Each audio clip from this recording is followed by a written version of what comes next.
My dad cooks all my food for a full day. We all know Chef Tom. He was a stay-at-home dad and he's always trying out new recipes. Like for breakfast, he made a French toast casserole with chocolate chips and it's drowning in this mixture of eggs and milk that bakes into this like custardy, rich, bready creation. It is so sweet because the whole bottom of the pan is covered in brown sugar and butter, but I mean, it's amazing. So moist and soft, but then the bread on top gets this crispy crust. And then he got this new air fryer oven thing, so we wanted to make pizza from scratch because I guess you can air fry pizza. The dough turned out perfectly fluffy and stretchy. And for the first pie, we used carbone, spicy red sauce, some spicy chorizo. It cooked so fast, and we topped it with some lovely, creamy, soft stracciatella, some fresh basil, and of course, extra spicy chili oil. And the toppings were so delicious, but I think we used too much dough because the toppings cooked so fast, so the dough didn't have time to char. So it was more fluffy and soft than crispy. And my dad is so proud of his basil, so of course he had to make fresh pesto with garlic and pecans, and then he added shredded chicken and fresh mozzarella for this pizza, which I think was my favorite. Their fresh pesto is just so flavorful. It's so herbaceous and bright, but then also really nice and rich from that olive oil and so savory. And for my mom, we made a truffle pizza with mushrooms and caramelized onion, and the mozzarella is so melty, and of course, everything is better with chili oil. And finally, for dessert, he made my favorite cookies. So my grandma would always make peanut butter blossoms around Christmas time. You coat them in sugar, which kind of crisps up in the oven, but then the inside stays so soft and sugary and peanutty, and the Hershey Kiss melts in your mouth. It's so good. And that's all for today.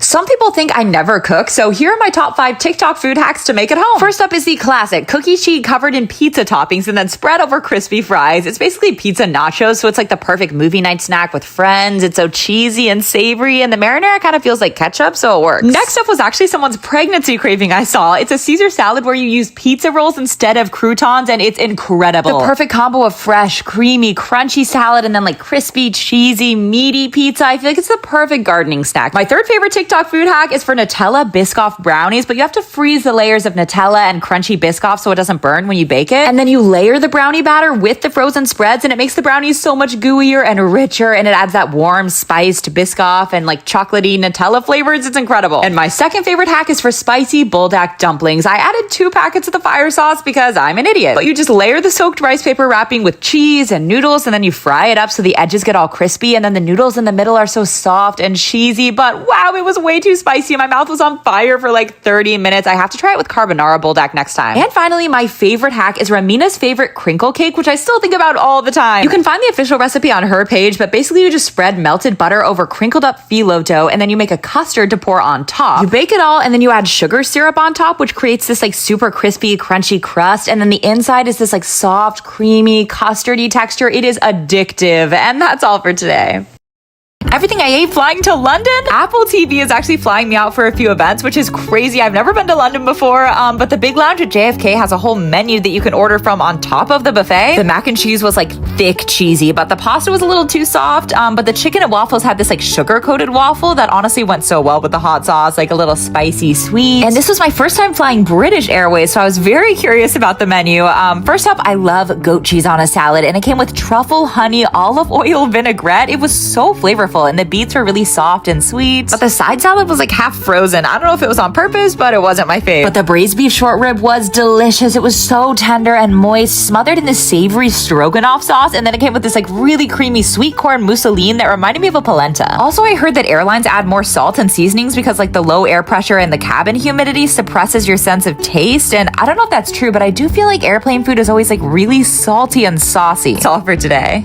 Only eating gluten-free for a day to see if I can tell the difference. My best friend Paige is gluten-free, and this is basically her dream day. So first off was brunch for these mochi waffles that were perfectly fluffy with that satisfying little like mochi chew, drowning in Nutella, like so much chocolate. And then Paige got the savory waffles with crispy bacon, a fried egg, and spicy maple syrup. Then we went to this market with all these gluten-free baked goods, and their salted chocolate chip cookie is so incredible. It's so buttery with the crispiest crust and soft, rich, chocolatey inside. The cinnamon roll was fine. I heated it up later and it was a lot softer and fluffier, but I feel like you can still tell it's gluten-free. And then Paige got some gluten-free pizza from Jet, so it's this crispy Detroit-style pan pizza. We did throw it in the air fryer for a minute, but then the cheese got so creamy and melty, and it crisped up the pepperonis a little bit. The crust was super fluffy too. I would never know it didn't have gluten. But I think the best GF thing we had all day were these chicken tenders from Holy Cow. They were so well seasoned, a little spicy, and just like the steamiest, moistest, most tender chicken. That's all for today. Everything I ate my first day in London. First, we went to the oldest fish and chip shop in all of London for this massive piece of cod that was so like clean flaky, you know? Like each individual flake of fish just melt in your mouth, and the crispy fluffy batter was so light, not too oily, with thick tangy herby tartar sauce. And I added a little bit of malt vinegar to the chips and some salt, but they weren't super crispy. Pretty fluffy inside though. But this side of curry added so much like peppery warm flavor to the chips. It was so necessary, so comforting. Then we got invited to an Apple TV event at Battersea Power Station for a private screening of Pluribus, which is from the same creator as Breaking Bad and Better Call Saul. Vince was so kind too. I cannot believe we got to meet him. And if you've seen the first episode, you'll understand why they served donuts, but they were so soft and sugary. And don't worry, I did not lick any of them. And they had this whole feast of like very British foods, like sausage rolls, which personally I prefer warm, so these were just okay. But like the cheesy crust was nice and they were decently savory. And this Scotch egg had the most perfectly soft runny yolk, and the show was already so good. Like I cannot wait for the rest of the season. But that's all for today. An American's honest review of British fast food. Greg's is the biggest British fast food chain with stuff like steak bakes and mince pies. Obviously, I had to start with a sausage roll, which they say is the nation's favorite. They also say it's freshly baked, and I mean, the puff pastry was pretty flaky, and the sausage was warm, decently savory and seasoned. And then I also got their southern fried chicken goujons, which I think just means tenders. But they were actually warm, decently tender, crunchy, even a little bit spicy, kind of like a mild, peppery, seasoned spice. Everyone told me to try their Tottingham cake, which is basically just a sponge cake with pink icing. But the icing was like fruit flavored or something. It was kind of artificially sweet, and the cake was a bit dry. Maybe it's more for kids. And I don't know what flavor was in this steak bake that I didn't love, but it was something in the gravy that tasted off to me. And the steak was pretty chewy, but at least the pastry was still flaky and warm. I also got pizza, but I wish it was warm like the pastries. Maybe you have to ask them to heat it up, but it was just kind of cold and a little bit dry. Their triple chocolate cookies did have a ton of chunks, but again, the cookie was just super dry. I bet it would be way better heated up though, because the chocolate was good. That's everything I ate for $500 at a 2 Michelin star Indian restaurant in London. This is the best margarita I've ever had. It had like spicy green chilies and masala and just a perfectly balanced kick of heat. And these golgappa came with mung bean potato stuffing and jaljeera, which is this like spiced kind of minty cumin water. And then the whole thing just explodes in your mouth with flavor. It's like tangy and sweet, crunchy and juicy. And this is literally one of the top 3 fried chicken dishes I've ever had. It was smothered in this like almost caramelly sweet tamarind sauce and just like so many spices and seasonings. But the craziest part is how incredibly crispy it was while still drowning in sauce. Like I've never had anything like it. And we had to get their famous almost $50 wild venison biryani, which actually isn't too gamey. It's pretty tender, and the rice is nice and steamy and fluffy. And the big puff pastry topper is covered in crunchy seeds, super crispy, so good with all the different sauces. But on to the main event, okay? This fluffy, perfectly charred naan with the creamiest butter chicken. Like it was so rich and smooth and warm and comforting. And the chicken falls apart in your mouth. It's so tender with these delicious like undertones of spice that kind of cut through the richness. We also tried the tandoori chicken with walnut chutney that was also just like so soft and tender, a decent amount of heat. But why was this aloo chaat one of my favorite dishes? Like the fried potatoes soaked in that creamy yogurt sauce, it just does something to me. And the mini samosas were so cute with this gingery, really thick chutney. They were steaming hot and the filling was really herbaceous. We also tried their whole papadum selection. Honestly, everything at Gymkhana was absolutely incredible. The prices seem super high, but it's mostly due to the US dollar conversion at the moment. Oh my god, we were so full too. I made Chris try this like seed covered chocolate filled dessert for me. He said it was incredible, but yeah, I could not move after this meal. And that's all for today.